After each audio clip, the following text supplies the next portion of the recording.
नमस्कार दर्शकों, आज मिलते हैं नए मेहमान से और इनसे ही परिचय लेते हैं और इनकी जो जीवन है उसके बारे में जानते हैं। आपका परिचय दीजिए दर्शकों को। मेरा नाम है सेवक नैयर। मैं 1948 में दिल्ली में पैदा हुआ और पेरेंट्स पाकिस्तान से माइग्रेट करके आए थे। तो कुछ ही अरसे बाद, मेरे पैदाइश के कुछ ही अरसे के बाद पता चला कि मलेरकोटला एक पंजाब में एक मुस्लिम स्टेट है, वहाँ पे काफ़ी रिफ्यूजी सेटल हो रहे हैं। तो my parents also migrated to Malerkotla. तो मैं हार्डली 1 साल का था जब मलेरकोटला पहुँच गया। फिर स्कूलिंग और कॉलेज ऑलमोस्ट वहीं हुआ। मुसलमानों के घरों के मोहल्ले के बीच में हम जन्मे, बड़े पले और इस्लाम के बारे में भी बहुत जानकारी हुई। उर्दू भी सीखने को मिला उनकी सोबत से और मजाज भी थोड़ा आशिकाना हो गया। तो ऐसे चलते चलते फिर मैंने एमए इंग्लिश की और मलेरकोटला ही गवर्नमेंट कॉलेज में मुझे जॉब मिल गई, गवर्नमेंट कॉलेज में लेक्चरर इन इंग्लिश।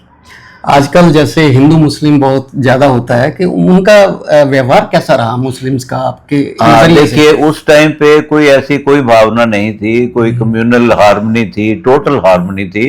हालांकि 1947 के टाइम पे हम सुनते थे, हमारे पेरेंट्स भी बताया करते थे कि जब वहां से ये लोग निकले और ट्रेन में आए तो बहुत कत्लो गारत हुआ, हजारों लाखों लोगों ने जान गंवाई और औरतों के साथ भी बड़ी ट्रीटमेंट हुई, बदसलूकी हुई।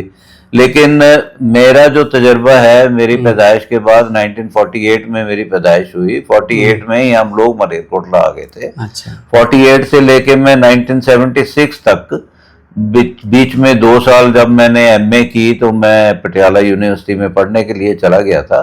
बाकी जो अरसा था मेरी एजुकेशन स्कूल की, कॉलेज की वहीं हुई। फिर मैंने 7 साल वहाँ कॉलेज में एज ए लेक्चरर पढ़ाया भी। तो हमें कभी ऐसा कोई महसूस नहीं हुआ कि हम हिंदू हैं, ये मुसलमान हैं। उनके रोजे होते थे तो हम भी कई बार मैं खुद रोजा रख लेता था। अच्छा। हाँ, बचपन में तो हमें बड़ा शौक होता था कि हमारे घर के नजदीक एक मस्जिद थी और मस्जिद में शाम को जब रोजे की नमाज होती थी तो सब बच्चे इकट्ठे होते थे, उनको छुआरे मिलते थे। तो हमें भी शौक होता था, हमें भी वो ले जाते थे कि चल तू भी चल, तेरे को भी छुआरा देंगे।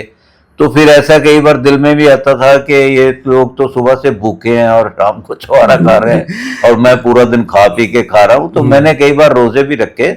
उनके यहाँ सालन बनता था, मटन बनता था, चिकन बनता था, हमारे यहाँ आता था। हमारे यहाँ पे साग बनता था, दाल बनती थी, दही बड़े बनते थे, तो हम उनके घरों में देने जाते थे।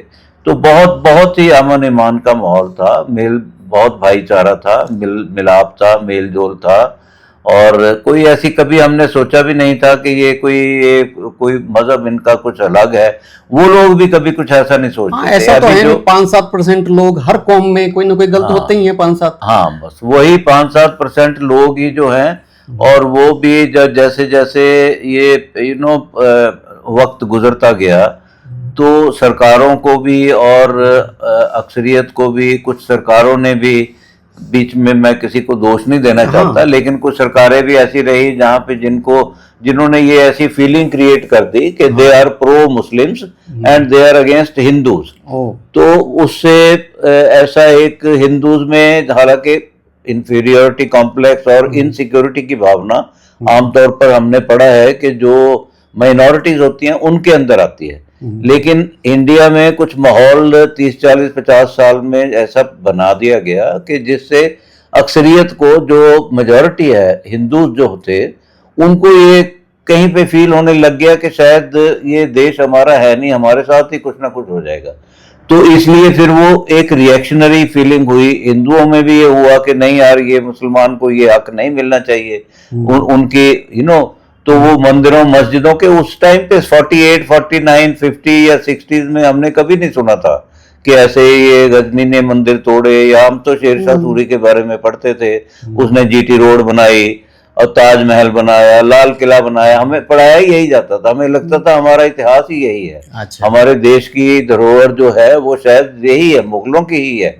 लेकिन वो बाद में फिर जब ये सब सामने आया कि नहीं, वो एक गलत हिस्ट्री थी, हमें अपने हिंदू किंग्स के बारे में, चोला डायनेस्टी, साउथ इंडिया में कितने बड़े बड़े मंदिर बने, हजारों साल पुराने मंदिर हैं, और वो उसके बारे में, लेकिन ये सब पॉलिटिकल बातें हैं, ये राजनीति ही है। हाँ, ये सारी राजनीति है। मैं तो अभी भी यही मानता हूँ, आज भी मेरा मतलब अगर मेरे से कोई पूछे तो मैं कहूँगा कि वही वो आप वो 2 ड्रॉप मेरे खून के निकाल लो और 2 ड्रॉप किसी मुसलमान के खून के निकाल लो और उसको मिला दो, तो फिर मेरे को बताओ कि अब इसमें हिंदू का खून कौन सा है, मुसलमान का खून कौन सा है, आप उसको जुदा नहीं कर सकते। नहीं कर सकते। हाँ, तो हम लोग ऐसे ही हैं, हमारा जो है ना वो नाता, डॉक्टर भी जो ऑपरेशन कर रहा है वो मुस्लिम है या नहीं, कोई इन चीजों का कोई, ये सब बेकार की बातें हैं। जैसे हमें पूरे भाईचारे के साथ रहना चाहिए, बिल्कुल, और ये नेताओं की बातें नहीं सुननी चाहिए, चाहे वो किसी भी पार्टी के नेता हों। उन लोगों ने अपनी वोट बैंक तैयार करना है, और वो वोट बैंक के लिए वो लोगों में, आम जनता में कुछ ऐसी डिस्कॉर्ड पैदा करते हैं कि आपस में लड़ाई झगड़ा हो, द्वेष की भावना पैदा हो, तो जो कि वो गलत बात है, मतलब ऐसा नहीं। आपके कोई मित्र भी रहे हैं मुस्लिम अभी? हाँ, बहुत। मेरे तो ज्यादातर दोस्त जो थे, मैंने बताया ना कि हम लोग एक जिस मोहल्ले में हमें मकान मिला पार्टीशन के बाद, वो मुसलमानों का मोहल्ला था, मोहल्ला कमागरों का बोलते थे उनके। तो मेरे सारे दोस्त जो है वो, किसी के फादर जो है वो बार्बर का काम करते थे, नाई परिवार था, किसी के फादर जो है वो टांगा चलाते थे, अंडे बेचते थे, या साइकिल पार्ट्स का काम करते थे।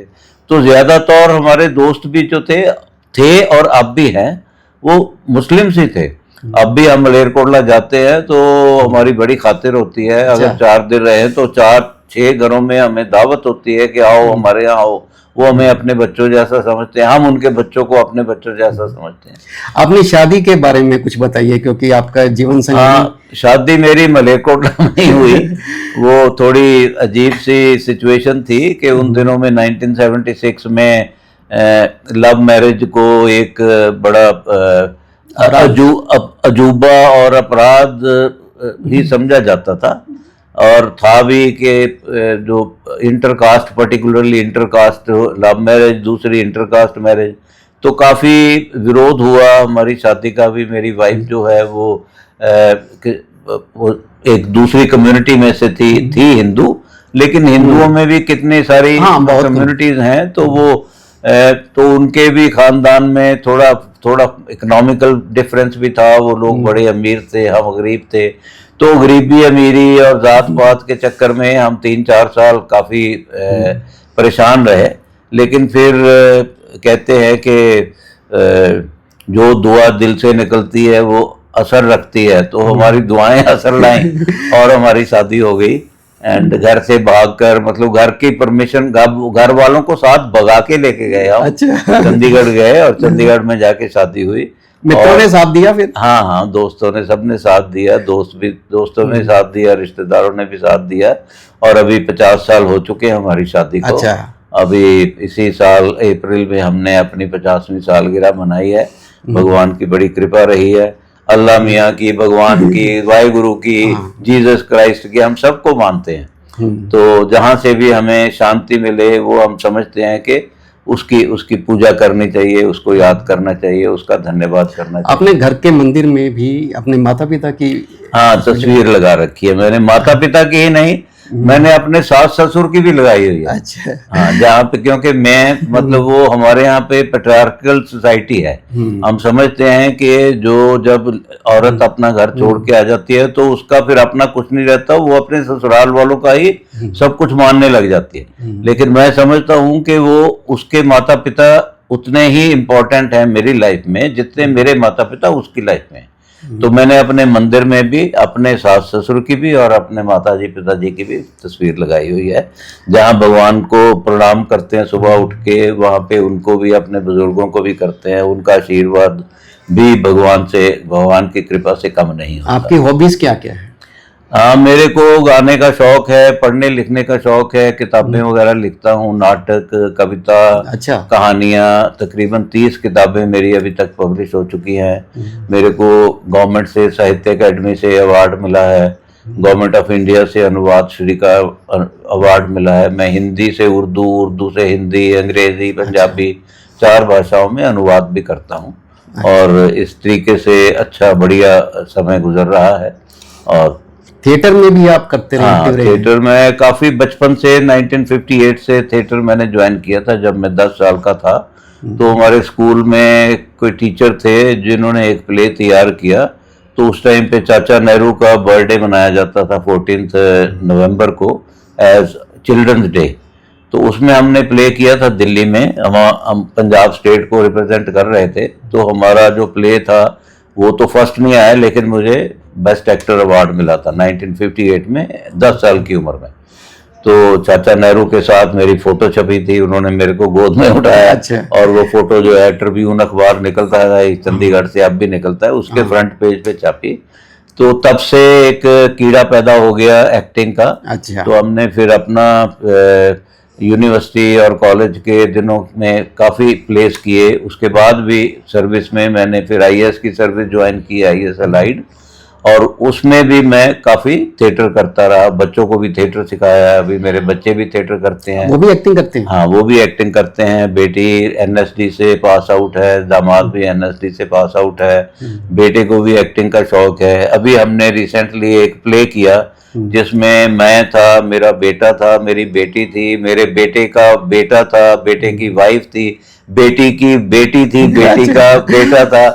तो हम लोग 9 में से 8 लोग उस प्ले में एक्ट कर रहे थे। तो 3 जनरेशन्स एक स्टेज पे थी। तो लोगों को बहुत अच्छा लगा वो देखने में।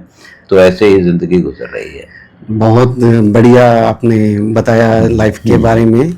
तो आपकी बिटिया कोई अपना थिएटर ये कर रही है या मूवीज में भी करते हैं? हाँ, मूवीज भी करते हैं। मेरा दामाद भी मूवीज में भी काम करता है। कोई फेमस मूवी बता सकते हैं उनकी? हाँ, उनकी अभी ये फिल्म चल रही है अल्फा, जो आलिया भट्ट के साथ आई है। अभी आजकल थिएटर्स में चल रही है।